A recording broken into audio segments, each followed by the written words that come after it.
Welcome to the Guided Expressions podcast with Martin Williams, the place to learn and be inspired to live your best life. Here is your host, Martin Williams. Hello, everyone. My name is Martin Williams. Thank you for tuning in to the Guided Expressions podcast. You may subscribe to the podcast on Apple Podcast, Spotify, YouTube, and SoundCloud. All the links to the podcast can be found at guidedexpressions.com/podcast. Today, what I wanted to talk to you about is separating money from your job. And when I say separating it from your job, I also mean your business, whatever ways that you primarily bring in money. I want to ask you to separate money from that just for a little bit. And the reason why is that I think a lot of people have a misunderstanding of what money is, and they have a misunderstanding of how money comes. Now, you may be in a situation where you're working a job that you don't necessarily like, that you're not necessarily enthusiastic about, and you might be thinking about changing that job. And what I want you to understand is that if there's something that you would like doing more, then you should definitely go about doing that thing a lot sooner than later. Because money is not something that is indicative of what you do as far as the type of job that you do. You can do any number of things and be successful. You can do any number of things and make a lot of money. And the more you like what you're doing, the more money that you're going to make based on, spiritual law, based on the law of attraction. Love is one of the most powerful forces, if not the most powerful force in the universe. And the Bible says that love conquers all. And I believe that if you love something enough, that you'll do anything in order to protect it, preserve it, or whatever it is that you want to do with it. I think that too many people look at their vocation as a means to an end. If you look at most surveys, you'll find that 70% of the population either hates their job or dislikes their job, meaning that if they were to win the lottery tomorrow, they'd probably quit that job. That's a lot of people.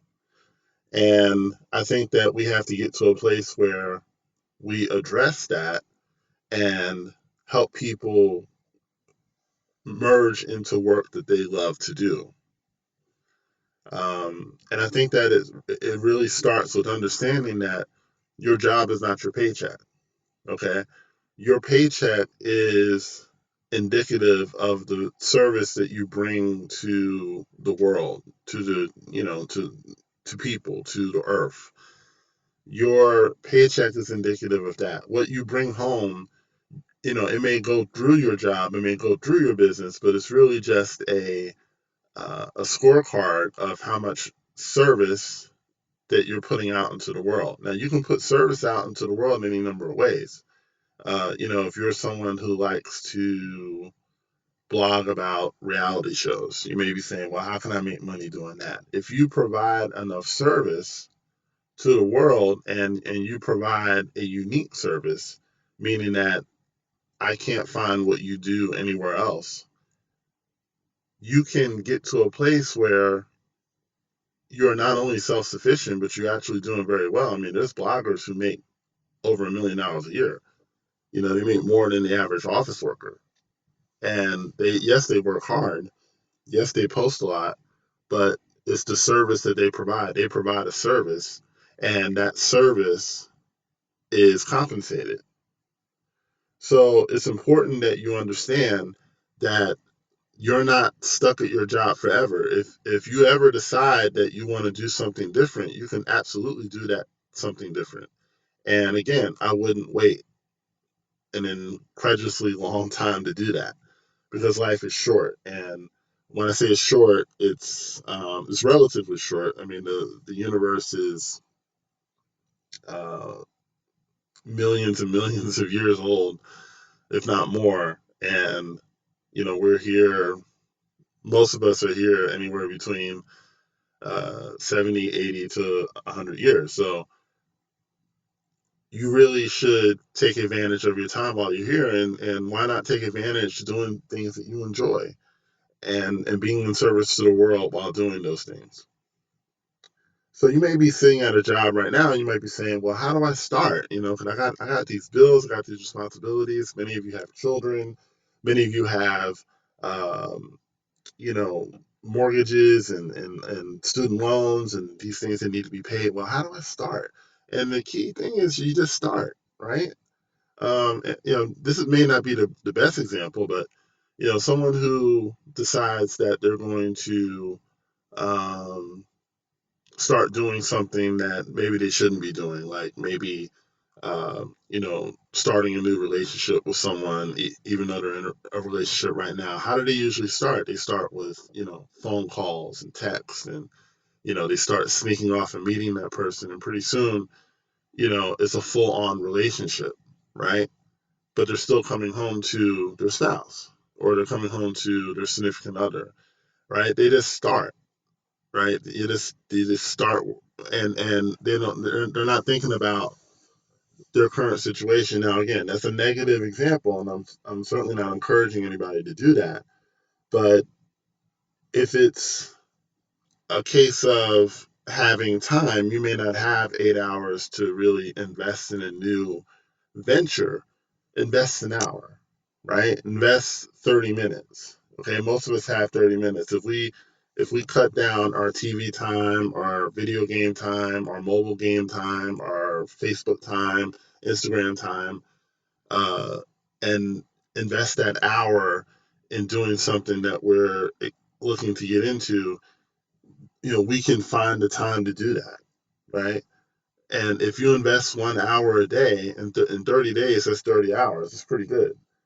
In a year, that's 360 hours. And on the weekends, most of us can invest a little more time.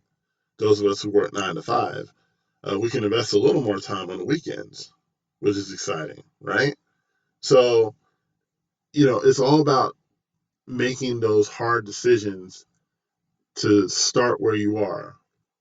And my only suggestion is, if you're going to do this, if you're going to um, go into a new field, make sure it's something that you love to do. And how do you tell if you love to do it? You do it for free, right?